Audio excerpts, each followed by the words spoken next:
Everybody, this is James.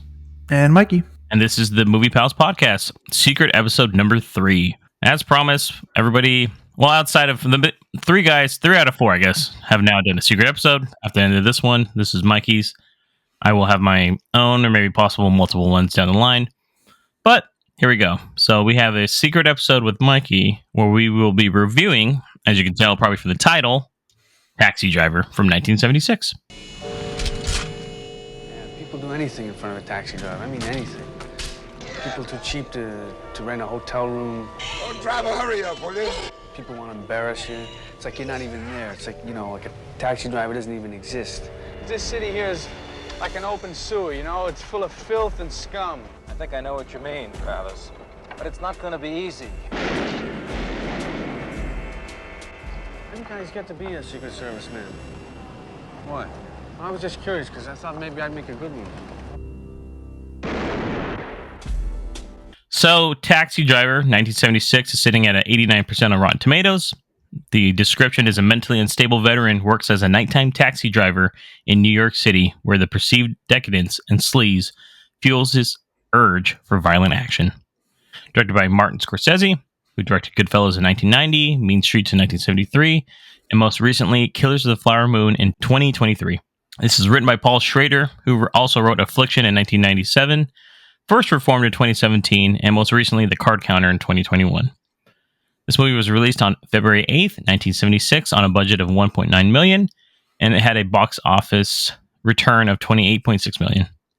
This stars Robert De Niro as Travis Bickle, Jodie Foster as Iris Stensma, Sybil Shepherd as Betsy, Harvey Keitel as Matthew Sport Higgins, Albert Brooks as Tom, Leonard Harris as Senator Charles Palantine, and Peter Boyle as Wizard. So jumping into this, Mikey, just you and I. Once again, these secret ones, we do go over spoilers, I would say. So this movie is, it's up there at this point, right? What is this?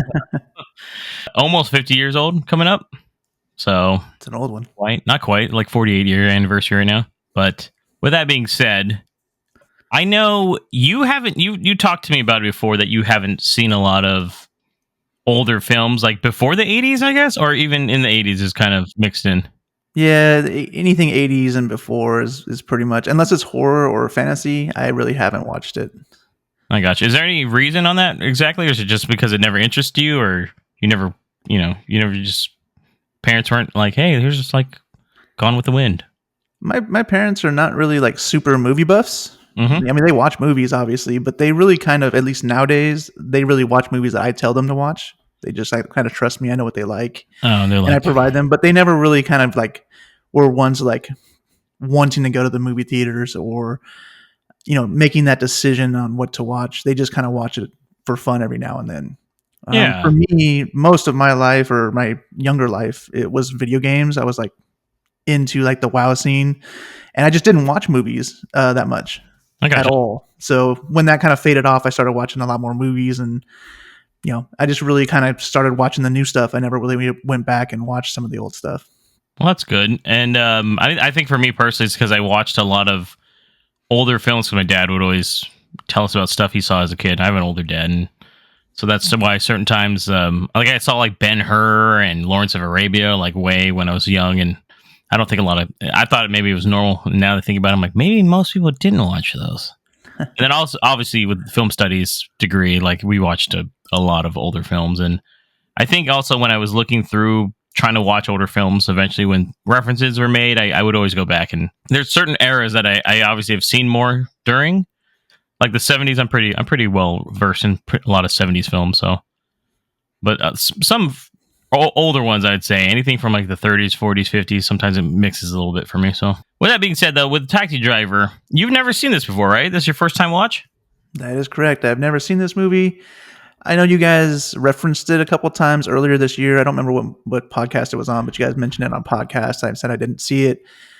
And it just was released in, I think it was July in 4K. So I individually released. It wasn't like a Columbia Classics collection, and it was really sought after because that collection is really hard to find, and it's out of print.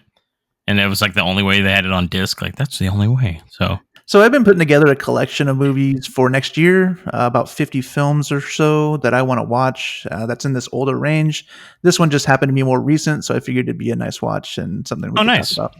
Awesome. Yeah, no, I mean, good movie to pick here. So the way we'll go through it here is we'll kind of go through our main storyline and touch on any kind of, I would say, like any discussion points we want to talk about along the way. So the movie does start out. Let's start out with Robert De Niro's character, Travis. He is obviously, I don't know, as you can probably tell, not all there. He is the narrator of the story, so we're kind of going through his I guess his mood swings and his view on life, how scummy New York is. He sees all this trash, and it's something where I think they do a really good job with the city as itself.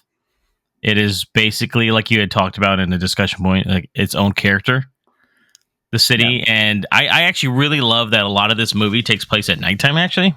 And it's just kind of like, what do these people on like these random graveyard shifts go through? And he becomes a taxi driver, but then you can tell that like these long hours and such is just starting to get to him, because he's like a Vietnam vet, and it, like I said, this is definitely like of the time, and I think that this is something where maybe like he should have definitely seeked out some help like immediately. What did you think of Robert De Niro's character of Travis? I mean, you kind of mentioned it. He's kind of not all there. I mean, he's got insomnia. I mean, the first 5 minutes of the movie, you learn a lot of information about him, his life, his past, and just the way he's kind of just, hey, I just drive around and ride the subway for hours at the nighttime, so I might as well get paid for this. I mean, that's kind of how he gets this taxi cab job, right? I think he also gets it too, because the guy's like, "Oh, you were in the Marines," and he's like interested. He's like, "So was I." So it's kind of like a veterans helping out each other as well. Even though he looked at his, I mean, once again, they don't look at your mental health when you do this crap, but I mean,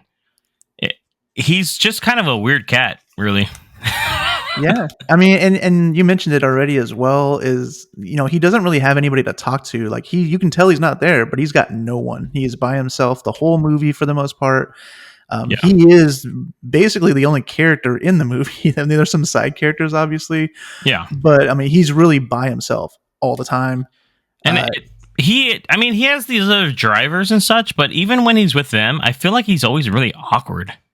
Yeah, he's kind of apart with them still. Like even he's in a group, but he's like kind of on the side of them, right? He's kind of zoning out half the time. He's talking to him. He's just different, and you can tell even in the parts where he's solo, he's like watching TV or whatever. He's always thinking like, it's attacking me, basically. Like the world is attacking him. Yeah, he's like the world's out to get him, and it's like only he can realize the scum that's wandering the streets of New York, I guess, because of what he's seen and what he thinks. And obviously he's got some, there's, like I said, there's a lot going on here. So one of the biggest things I think here is that he has like an internal dialogue right throughout the film. He writes in this journal that he has, and he's basically talking about how like someone needs to clean it up, right? So he's hinting at like, because eventually throughout the film he becomes like, I mean, it's just really one scene, like two scenes maybe, where he becomes like a vigilante, and he takes it into his own hands because he thinks he's doing the right thing, right? Yeah. And I would say that like they do try to touch on the basis that like he's possibly like an anti-hero, because theoretically he's trying to get rid of like bad people, right? The main focus especially is when we'll talk about it in a little bit, but he meets a young prostitute, and then he wants to like free her and get her out of this life. And there's like he's basically taking down pimps and stuff, and it's kind of weird. He's obviously very flawed, like I said. So, but it kind of draws you to it because for me personally, at least, I think it's something where he is going down such a crazy path toward violence and like self-appointed justice that you almost want to see how it plays out. Like it's just really over the top, and like I do think the movie kind of like plays it out over time, though. So like Scorsese like slowly builds, like he's tolerating it at the beginning of the movie. In the middle of the movie, it's kind of building, and he just kind of has a couple of things that go wrong and just like kind of tip him over the edge. And then it goes absolutely crazy after that. Like he's like building things like swing a gun out of his sleeve and shit like that. So, he goes over the edge, and it slowly builds. And I just like the way it kind of comes through that way. And he's just not all there. Yeah, Oh no, I mean, okay, let's talk about how he meets Betsy. So Betsy, first off, Betsy is I guess she's working in like political office for Senator Palantine. He's trying to become president, right? Is it president? Oh yeah, he's a senator now. He's become president. He's trying to become president. And it's even weird how he sees her, because Albert Brooks, by the way, Nemo's father, by the way, Tom, is just there, a very young Albert Brooks, and he's just like, who's that guy standing across the street? Like, he just randomly just parked there, and he just stares at her, and I'm like, dude, this is some stalker shit. It's super awkward. Like, he's just sitting across the street staring at her. Dude, and then when Tom walks up to be like, hey, man, what's up? You're, like, blocking the road. He just drives off, and I'm like, oh, this is weird. And I would say, like, even the interactions when he talks to her finally to try to, like, ask her on a date or just help out with the quote-unquote campaign, right? It's just awkward the whole time. You could tell that maybe she thinks he's, like, handsome or something, but even then, I think she thinks, or maybe she thinks because he's so quirky and weird that, like, oh, maybe this could be something. Well, she kind of talks about it a little bit, how he just seems different than the other people that she's been around. So I think she's just intrigued by him. But he is super awkward. He pops in, and like the guy, I mean, he even says he doesn't like the guy later on. But like, but it's also such a, like, it's weird, man. Yeah, he's just like, hey, I don't want to volunteer for you. I want to volunteer for her. And they're like, with the same company. The whole interaction is very awkward. Even the 2 dates they're on, they go on, the both of them are very strange, very just like awkward conversations. I mean, it just shows you some of that. I mean, I don't think I think he views her as like really pure, right? That's what we're talking about in our notes. And like, she's an idolized version of like escaping the griminess, because like, especially even that office, when you see the Palantine office, in my opinion, it's really clean. It's one of the only locations that looks like normal, not like trashed out compared to the rest of the New York. And it's like, okay, maybe this is supposed to be like a sign that like, this is the clean, like this is the future. We're going to clean up the city and the world and blah, blah, blah. But yeah, he's weird. Their first date is somewhat normal, I would say. Right. A little awkwardness, but nothing out of the ordinary. It's kind of like those first date hijinks, I think. But their second date is absolutely insane. He starts off nice. He doesn't end off very nice. And then Travis takes her to basically a porn theater. And this really shows you, though, that he has no idea what normal is, because he's like, I come here all the time. I just thought you like movies. And it's like, dude, what the fuck, man? I mean, she even like doesn't want to even go in, and he's like, no, couples always do this. This is what couples do. Like, yeah, he, once again, I don't know what he's talking about, because they last about a few minutes, and then she just leaves and like, I don't want to do this anymore. And I mean, that's really it between the two of them at that point until the ending sequence. But something I thought was kind of interesting about Betsy is I've noticed that like most of the bad things that happen are in the nighttime, and everything in the daytime seems to be like the clean version of the city. So Betsy is kind of like just like the human version of that difference. That's probably why he's kind of drawn to her, because the daytime is like, nice and clean, and everything just looks a little different. Yeah, it's bright, right? And and that's what he sees in her. He sees that she's a little different. You know, she's bringing something more to the table. It's like not the dirt, grimy, and grittiness that he knows of the city. So I kind of like that aspect. And then, I mean, we just talked about the whole thing on the date. Afterwards, he is absolutely destroyed. But even before that, though, like there's a pause between the coffee and the porno. And in that whole scene, he actually seems pretty happy. Like even at the nighttime, you know, the senator comes in his car. He's like having a big chat with him. Even then, though, I don't know. It still feels awkward, right? I mean, it's still awkward, and you can still tell he's out of place. But he seems like he's on the, you know, at least on the right track, right? Nero has that God. He does a really good, like, almost like a Two-Face kind of thing, where like he seems like he's fine, but man, at any given moment, I was like, this guy could just shoot this place up at any given moment. I don't know. I got that vibe the entire time. Like he's a guy like you. He's a guy, if you were at work, you would just stop by and make sure you got lunch a few times a week, you know? Just so he remembers you in case he starts shooting the place up. He's like, thanks for the fucking lunch. You're like, get out of here. You're like, thank God. Thanks, Travis. No, it's true. And it shows like how good he is at this character. I mean, he's wonderful. Yeah. He's a lot of movies, like we talked about, a lot of movies after this are very reminiscent of Taxi Driver, like the new Joker, the 2018 one, right? That's the one. Yeah, I happened to just watch this movie 2 days before I watched Joker to prep for Joker 2. So really? It was like really contrasting. I was like, wow, this is pretty crazy. So yeah. So there's a lot of that. There's even more movies that kind of connect with like this lonely guy kind of thing. So his mental state worsens. He starts monologuing. He does that God's Lonely Man, where he's like, I have to be the moral cleanser of the city because no one else is going to do it, which is absolutely insane. Which leads him to buying a shit ton of guns off some gun dealer that one of the other taxi drivers is, I guess, they're coworkers. I guess. Yeah. Tells him about, because there's a scene earlier on where he asks Travis that, he's like, you don't have a gun?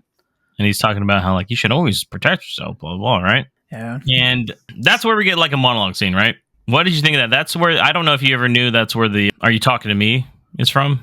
If you ever seen that Robert De Niro kind of... Yeah, I knew it was from this movie. I'd seen that scene before, and I'd seen a couple of scenes here and there that people have been talking about. So it's definitely the Are You Talking to Me is like definitely the one thing it's like a classic line. He is just getting healthy, supposedly. He is putting his hand over the fire. I don't know if that was real or not, but dude, I was like, Jesus Christ. Dude, his arm is absolutely ripped, by the way. Dude, he's got like zero body fat or very crazy. Close to it. I'm like, oh my God, dude. And back in 70s, I'm like, how did he do it? Not just that, is when that Lonely Man speech is going, like you see a little glimpse of like his life outside of work, and he's fully clothed with his boots on in a cot, just laying, and his pillow is a sleeping bag. And he's just laying there. And it's kind of just eye-opening, like how just out of place, even just sleeping, he is. It's kind of crazy. No, that's true. That's true. And during this, though, he turns on Valentine, and he's like, he's a hypocrite, right? Like, I have to get rid of him. And there is a scene, though, where he goes to the nearby convenience store. I think probably close to his house or something, and it's about to get robbed. And he basically, that's the first time he kills somebody. At least, I don't know if he obviously probably did it in Vietnam or something, but he takes the guy out, just blasts the dude. And that is such a violent scene, man. The storekeep basically says like, I got your back, and like just starts beating the shit out of the guy because he's kind of still moving. Yeah, it was nuts. I mean, I expected him to like kind of fight him and everything, but like just a bold face, just shoot the guy right away. He basically, I think he shoots him in the back, or does he say hey or something? And he turns around. Says, hey, turns around and shot. Yeah. Okay, so then he shoots him, and basically that place is trashed. And then he's like, oh man, I don't like. We find out that Travis doesn't have obviously a license for the gun because he bought him illegally. He goes for what a Magnum, I think. He mentions a from Dirty Magnum. Harry, basically. Yeah. But he buys like, he doesn't just buy like one gun though. He's like, how much? He buys like 6 of them. Like he's like, yeah, let me just get all of these guys, and they just toss them in a bag, and he just walks. I was like, off. How much money does Travis have, dude? Well, he doesn't buy anything, right? I mean, he's working. He says something like he works 6 to 7 days a week, and he works 12 to 14 days, right? Yeah, he's obsessed with. No, you're right. You're right. I forgot about that because he and then we've seen his house very much, man. Or his little apartment. Like you basically see him going down though, like this descent into madness. Really, it really stems off of him and Betsy. Like when their breakup happens, he is like crushed. He goes to the office, right, and he's saying, "You're the same as everybody else, and you're all going to go to hell." And then nowadays that'd be a phone call again too, like, "Hey, this guy's he's threatening us."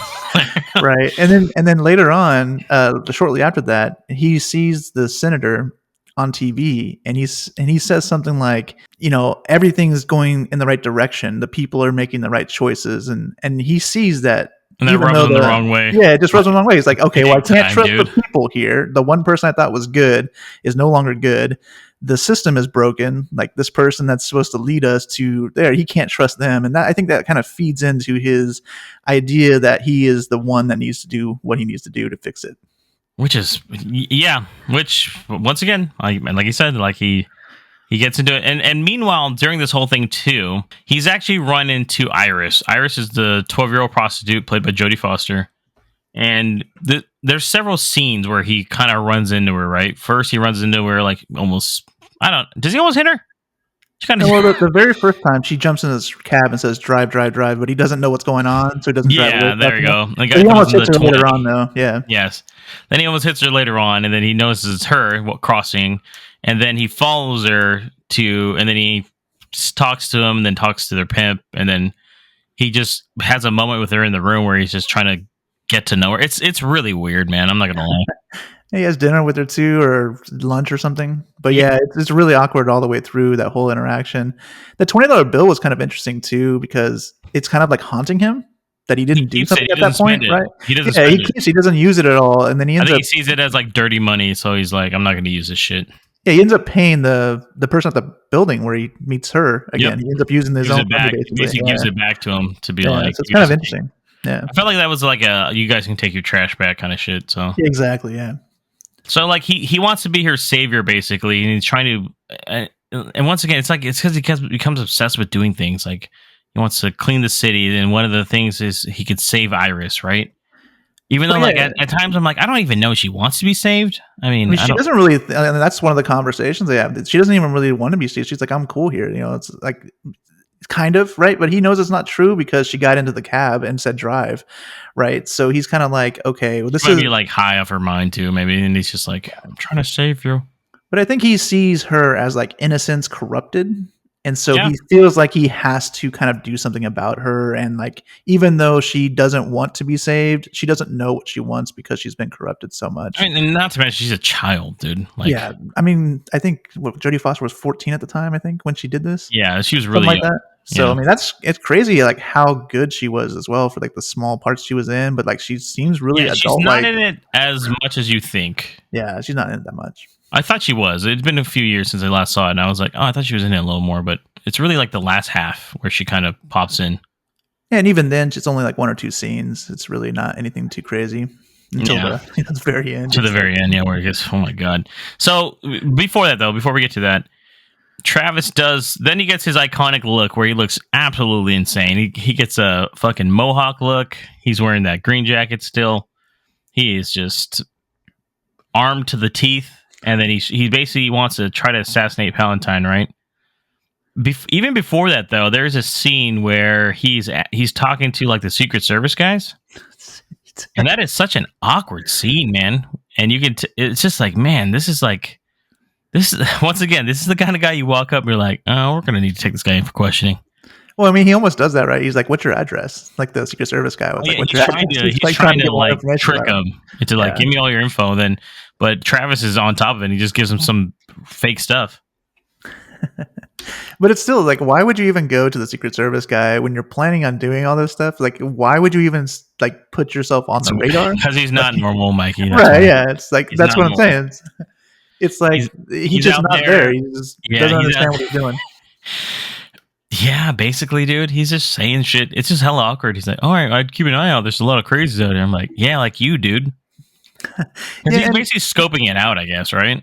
That's exactly what he's doing. But I think, honestly, like I just thought about this is maybe he's thinking all this stuff. He doesn't really know what he's doing because all he really knows is, when he was in the military, right? He only knows violence. He doesn't really know anything else, and he doesn't really understand how the world works because he's been there the whole time. Yeah. So he's really just flying by the seat of his pants, right? I mean, he just doesn't know what is going on. He doesn't really know how to do things. He's just figuring it all out on the way. I could think that, or that's true. I could see that, especially with how twisted his mind has become too. Like anything he does, he probably thinks it's the right thing to do. Yeah. He tries to kill Palantine though, right? But somebody, what was it again on this one? I'm a little fuzzy on it. I forgot. Did somebody spot him or did somebody else try to shoot him? Yeah, the Secret Service guy sees him like reach into his jacket. Yeah, and that's then they like kind of yell at him. So then they start chasing him a little bit, and he kind of loses them. He just loses them. I'm like, damn, that was it. A little anticlimactic. I was like, what the hell, dude? Okay. Yeah, I thought it was a little too easy, but it's a movie. I'll take it. Which leads into the final part where he's basically going to rescue Iris, right? So he comes out there. That's just a bloodbath. Straight up bloodbath. It is a shootout. He walks up immediately to Sport, Harvey Keitel's character, and just shoots him like point blank. Yeah, right in the gut. Right. I mean, which, by the way, doesn't kill him, by the way. Right, yeah. Because, and actually, like, I didn't expect, like, because I hadn't seen it, obviously, but I didn't expect how brutal some of the action would be. Yeah, because like the whole movie, it's like there's not that much action in the movie. It's just like it's not an action film. So yeah, but when it turns it on, it It feels very real. You're talking about then he goes in and then he blows his hand off and the door guy, I think, right? Yeah. And then he gets shot in the neck by Sport, who's not dead, who has 2 rounds in him. shoots Travis in the neck, and his neck is just gushing, and then he kills Sport finally, right? Yeah. Mm-hmm. Then he walks into the room, and it's just like, dude, he just massacres the dudes in there. Yeah. And then he tries to kill himself, actually. Yeah, and it doesn't work, right? He like passes out first. No, it's out. The gun's out. Right. It's just clicking. And I was like, oh my God, dude. And so he's sitting there. Iris is just screaming. And I think there's another girl in there, I think, too. But he's sitting there and he's just bleeding out and he's sitting on the thing. And then the police come. Because obviously, I mean, I can only imagine the noise that made, right? Yeah. And they see Travis. That's another iconic shot where he's putting the gun, like the fake handgun, his hands as a gun to his head, just like kill me, or I don't know what it means, really, truthfully. It's I don't think anybody does, yeah. It's fucking wild. So the shot though that goes like above though the scene, like kind of hover cool above shot, it. That's right? a really cool shot. Yeah, it's really good cool. shot. That's almost like a modern day shot. You see that, you're like, oh my God, like, hey, look, Martin Scorsese and his cinematographer, good. And it is just like, I guess the way that I looked at it too, though, is like, it is somewhat ironic that he has to turn to extreme violence to save, quote unquote, save Iris, right? When he's in a way, he's talking about how violence and crime and the filth of the earth walk New York City. And in a way, like, he's part of that, though. Yeah, he's part of the city there, but I think he justifies it because, he's doing it for a good reason, in his head at least. But yeah, he's part of the problem a little bit as far as like how he's thinking about things. Yeah, no, definitely. And it's one of those, like, during like this time period, social political commentary, this is just Vietnam had ended, there was political disillusion going on. The film's themes do resonate with that in its own, like, kind of how, like, crime rates to political I can't say it, disillusionment reflected what was going on at the time. So I think they do a pretty good job of kind of just showing a mix of all that, especially with the last kind of two big climactic scenes here with the assassination attempt, where basically Travis believed in this political figure before, but now he feels like he's not, he's just saying whatever he wants to say to get elected. So he wants to take him out because he sees him as part of the problem. And then when it comes down to the pimps and prostitutes, they just get to freely roam around while people willingly know they're there. And it's up to him to kill up. I mean, basically destroy this den. Yeah. It's pretty wild, man, to tell you the truth. What's really wild is like a lot of these things reflect on things that are happening right now. Like, we just had an assassination attempt on a presidential candidate, right? Yeah. Mental health awareness is like huge right now. Oh, yeah. So, there's a lot of things that were very reminiscent, I guess, of what's happening today, right now. It's relatable. Would you say that this movie, it might feel dated because of the time period? I think the themes, though, still are resonant with what goes on even today. But I think you can still take what happens. To me, it didn't feel dated, I guess, is what I'm saying. I would just say, like, time period wise, like, that's only there that for me, because I still think this is a really good movie. So yeah, well, I mean, even time period wise, I mean, yeah, it's a cab, right? But if you just replace cabs with Uber, you could do the same thing nowadays, right? So there's a lot of like interesting, there's a lot of interesting things that happens, right? Shoot a modern day taxi driver, like, no, Mikey, no. No, Every night in my Uber, I get trash and filth. I guess the themes itself, like you were saying, I think it carries the movie more so than just the setting. Even though like you were mentioning already, the setting is like very part of the movie, which is kind of weird to say, I guess. But no, it's not. I mean, a lot of times an environment or the location could be almost like a character. Yeah. So I don't know. I didn't really seem like it was out of place or old or anything like that to me, at least. I would say the 4K transfer looks pretty good on this one too, especially on disc. Yeah, absolutely. Yeah, I thought it looked really nice. So the ending, though, then we find out, by the way, Travis doesn't die, supposedly, right? We go and he's held as a hero, which is also kind of ironic, right? The whole, like, he has all these newspaper clippings that show that he saved all these prostitutes at the den and stuff like that, and that, he gets a letter from Iris's parents saying, like, hey, thank you so much. Like, we can't afford to come back. You were in a coma, like, for a while, but we were there to thank you. And really weird. And then then we get like a wait, first off, with that, just though, like, I did like that it was so crazy that, like, it shows you how society will look past as insane of an event to hail someone as a hero, I think, when it was such a crazy violent thing that he had to do. But he's not being charged, obviously. But, like, would they have known that he was also the guy like earlier in the day that tried to assassinate the fucking senator, right? Well, yeah, I think that's a problem with every. I mean, I don't want to say a problem, I guess, but that's a mindset that a lot of people have. It's really just the outcome that people look at. It's not really the process that someone takes to get there. They right? still are not helping him, right? They're just, if anything, they're almost amping him up now to be like, we like that. Thank you so much. You cleaned up the city, right? They're almost, justifying his actions, and it just makes, I mean, especially a mentally disturbed person like this, you're actually making things probably worse. Right? I was going to say the same thing, yeah. Okay, then he gets back to it, right? And then he's like normal looking again. He's back to like his old haircut style. He's talking to his fellow taxi drivers, and then Travis has noticed he has a passenger, and he gets in, and it's Betsy, who hasn't talked to him since their awkward theater. Oh, well, I guess they talked after that, but since that event, though, for the most part, she hasn't really been around. And then he drives her, drops her off, doesn't take any pay for her, he does a little driving. Then he looks in kind of the mirror, like sees something maybe, and then it just continues. Right? They leave it pretty ambiguous. A lot of people have tried to say, like, is it real? Did he die? Did he not die? Maybe he's just doing better. Right. Maybe it is real, right? Yeah. The weird thing. What did you think?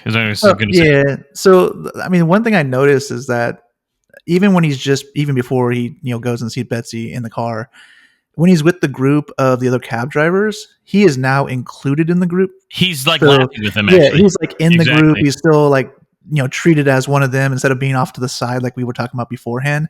So it's kind of interesting that he is now, kind of part of the team or part of the group. And also throughout that whole conversation, to kill like 6 people, and then that's all. He had to get out of his system, Mikey. Yeah. And then the whole time he's talking to Betsy, I feel like his presentation of himself and the conversation he has, he's not going crazy or as crazy. Awkward, right? So it feels like a daytime scene, even though it's nighttime. We were talking about the whole day and night thing before, so like now it's like he's normal. Has he become normal now? Because he's like, Palatine wins. Basically, he's like, I heard Palatine wins, right? Yeah. And she's like, yeah, I guess. And then he's like, oh, and then I think she even tells him like, you look good or something right now. Yeah, she mentions seeing him in the newspaper and how he looks, and he plays it down. Actually, he doesn't even like feed into it at all. So it's almost like he's a changed person since the whole events. At least that's how they're playing it off. Why though is my question. Why would he have? Is it just because like he saw what, or is it because he felt like he finally made a difference? Is that why? Yeah, maybe he feels justified that he actually helped a bunch of people, so it kind of helped his mindset at that particular time. And who knows if he kind of fall off again, or like people said, maybe he's still in a coma and he's just imagining all this stuff. Maybe he's Scorsese's come forward and said it's real. It's not a. Oh, okay. Did he? Okay. Yeah. Because people have asked that question. No, but it kind of makes sense though when you think about it. In terms of maybe he just needed to get some stuff off his shoulder and get the validation he needed to kind of get in the right mental state. Possibly. So. That's the only thing I can think of, because then maybe, but once again, that we don't know like a month down the line if this is just because he's fresh out of the hospital and he's got like a new look in life, like he was close to death. Maybe that's just one of those things that gave him that feeling like, oh, this is me now, blah, blah, blah. He thought he wanted to die, but really getting that close and getting that way and then coming out of it at the other end kind of changes the outlook on how things are. Yeah, it makes sense. Yeah. I guess you can definitely look at it that way. Anything else you wanted to touch on? I did want to bring up one last thing on my end, Mikey, was the cinematography of the movie. I really like how it's shot. I just like the score as well. So they have this jazzy saxophone main theme, right? The whole time. Very New York of the 70s. I know that's probably like a stereotype, but I'm like, that's what New York is. Yeah, but I thought they used it well because they use the same bit of it multiple times throughout, and it's almost like his theme, right? Yeah, it's like his theme song, and it's because it's the same piece of that same score. It's almost like he is trapped, like his emotions, like he's trapped in doing the same thing over and over again. It's very kind of like a sad one, the sound of it. It just shows you like, oh man, like I'm telling you, it gives you that kind of dark and gloomy New York kind of feel. Is how I looked at it, at least. Yeah, absolutely. I love the camera work in this movie as well. There's a lot of POV shots where you're getting the voyeuristic kind of view of the city with Travis as well. So it kind of builds how you're seeing things. I already mentioned the floating above scene. I like that. And then the small things they did, like by like pulling him outside of the groups and leaving him a little bit further away than everybody else. Yeah, that's just good. It just builds. Yeah. He just did a great job. Just everybody did a great job, like building. Did you like the scene where he drives the dude that's there just to like kill his girlfriend? Oh yeah, he's talking about like how he's gonna blow her face off, right? Yeah, that's Martin Scorsese, by the way. Oh, is it? I didn't even realize that. Yep. Yeah, I mean, I know what he looks like now. I just didn't know what he looked like back then. Martin Scorsese in the back seat, where that's him the whole time. Yep. Gotcha. Okay.